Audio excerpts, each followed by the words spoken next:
What lesson did you have to learn the hard way? You can't change people. You can't control them either. You can only control yourself and your reactions. Credit cards do not equal free money. My mother thinks this way. She went bankrupt when I was a child. I never understood it until recently. She got so much taken away by the bank. She didn't learn her lesson either. She recently got another credit card. She's already in debt, on her way to a second bankruptcy. Loving someone doesn't mean they will keep loving you. Not everybody is interested in becoming a better person. Additionally, not everyone's definition of better is gonna be the same as yours. People who want to be a part of your life will be a part of your life. Stop wasting time convincing someone to be a part of it. If your stomach feels a bit off, don't trust the farts. You'll regret it. Drink plenty of water. It's hard to know when you're dehydrated sometimes. Felt terrible and didn't know why. Never felt thirsty. Had skin issues. Lack of sleep. Irritability. Lack of concentration. Dizzy spells. Could not function at work. Among other things. Ended up at the ICU with an 4th drip for severe dehydration. Drink your water. You can't always help people. You can show them you care and point them toward help. But it's up to them to get better. And if you fail, it's not your fault. Don't help someone who doesn't want to be helped. Don't buy cheap shoes. Years ago I bought a pair of cheap shoes because I didn't want to spend a bunch of money, and shoes are expensive. Big mistake. They fell apart after a month. I've paid for more expensive shoes since and been much happier. Not a huge lesson, but definitely one I've taken to heart. That you shouldn't stay with shy people or tolerate bad behaviors just because you're afraid of them leaving you.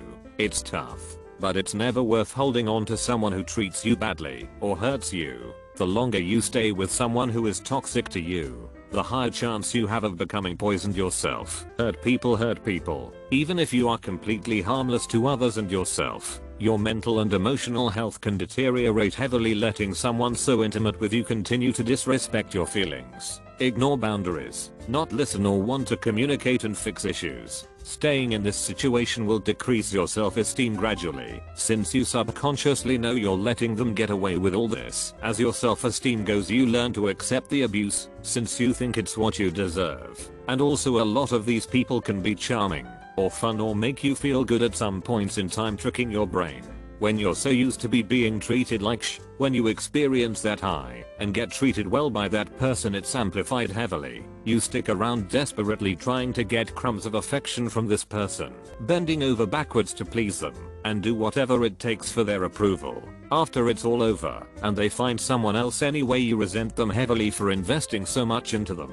That love turns into deep hatred, and it can even poison your view of other people that have nothing to do with any of it. You let people in less, your quality of life and state of mind heavily deteriorates. If you're going to lend someone you know any substantial money, only lend an amount you're willing not to get back. Advice from the Dave Ramsey Show. Never lend family members money. Either give it to them as a gift or don't. Not that I agree with everything he says, but this is great advice, Imo.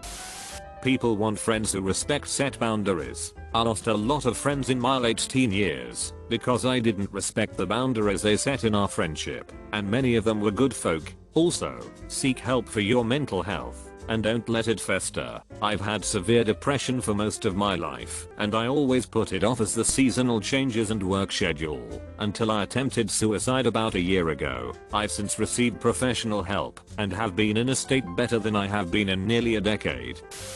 That it's important to put yourself first. I've never had a relationship that wasn't codependent, and I'm currently in the process of healing and accepting myself without needing someone else. It's so hard some days. I have done a lot of harm to myself and others by not seeking to meet my own needs, thinking that my needs were unimportant, and sacrificing myself for my relationships. But the days where I do put myself first, I feel so much better. I wish I had learned this 15 years ago, but I'm happy that I'm learning it now.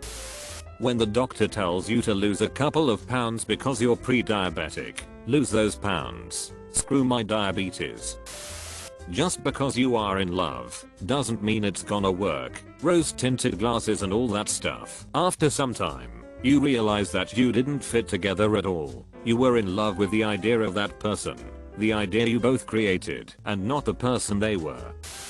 It's not romantic to give up everything about yourself and only focus on keeping your partner happy. It means you're codependent and it makes it extremely easy for people to take advantage of you. Don't ever date someone who wants to keep it a secret to everyone. The not even your friends may know type. Eventually we broke up with his words. We were never a couple. Event Hawkeye almost lost my virginity to him. Probably got cheated on too, but that isn't confirmed.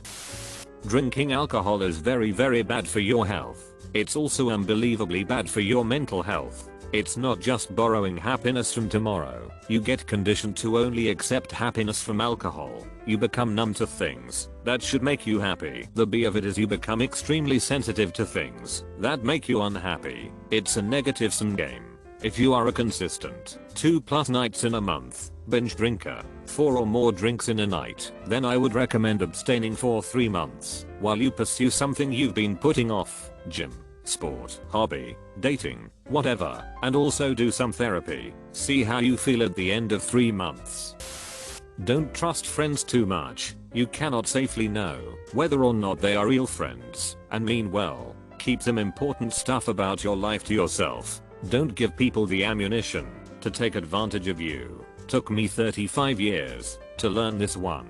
Just because you get along with someone doesn't mean they're someone you should trust or confide in. I have 3, maybe 4 people I know I can confide in. Related to this, I learned the value of a good therapist. They're paid and bound by confidentiality agreements to give you impartial advice. I honestly recommend that every adult try therapy at least once. How important it is to be a healthy weight. I'm losing weight now but I'm pre-diabetic, have high blood pressure problems, sleep apnea, have a fatty liver, and back problems. Also once you get over 300 pounds, 136 kilograms, you get limited on a lot of things, like this kayak, bike, or chair isn't rated for that weight. Harder to find clothes as well. Thankfully, if I keep at my current pace I should be less than 300 pounds in a couple months or so. I know to others it is still bad, but I'll be so happy when I'm 250 pounds or less. Going to be pretty damn happy below 300 as well. Still plan to lose more, but compared to what I'm now it will be great. People you care about might not give a shit about you, and that's alright in the name of life not being fair. Just saying some people are bad, just plain old bad, and yes in their mind everything they do is bad, but it is justified, cause it is bad. Deal with your problems and emotions as they happen.